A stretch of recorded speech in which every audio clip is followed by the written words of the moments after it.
Bonjour, je suis Pierre Steiner, enseignant-chercheur en philosophie à l'Université de technologie de Compiègne.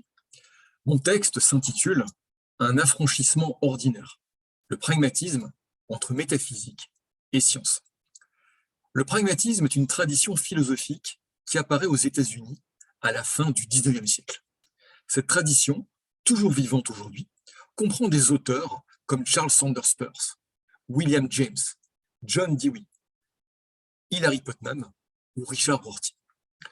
En faisant référence typiquement à Rorty, on pense souvent que le pragmatisme n'est pas une philosophie accueillante par rapport à la métaphysique.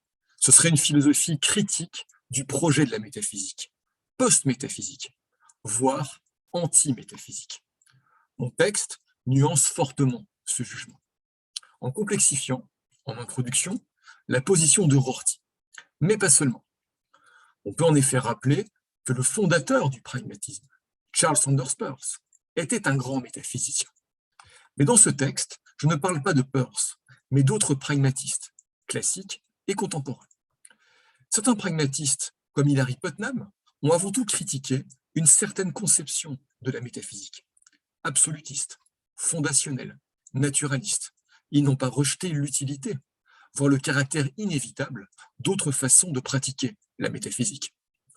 Je me concentre en particulier, dans ce texte, sur la posture singulière de John Dewey et des rapports entre métaphysique, critique de la métaphysique classique, et science dans son œuvre.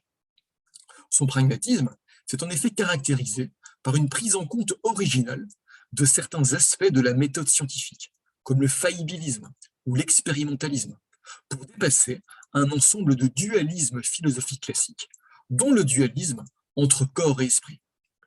Dewey a exploité certaines théories scientifiques, la théorie des champs de Maxwell et de Faraday, l'évolutionnisme de Darwin, la psychologie naturaliste, la critique einsteinienne de l'espace et du temps absolu, le principe d'indétermination d'Heisenberg.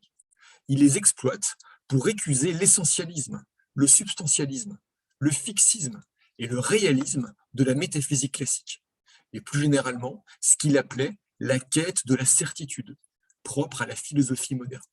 Cela au profit d'un naturalisme continuiste qui se base sur des catégories comme la transaction, la situation, le devenir, l'émergence et la contingence. Cet usage de la science comme instrument critique et non pas comme représentation de ce que serait la réalité est solidaire chez Dewey d'une forme particulière de métaphysique que je décris alors dans la dernière partie du texte. La métaphysique, ici, n'est ni fondamentale, ni appliquée.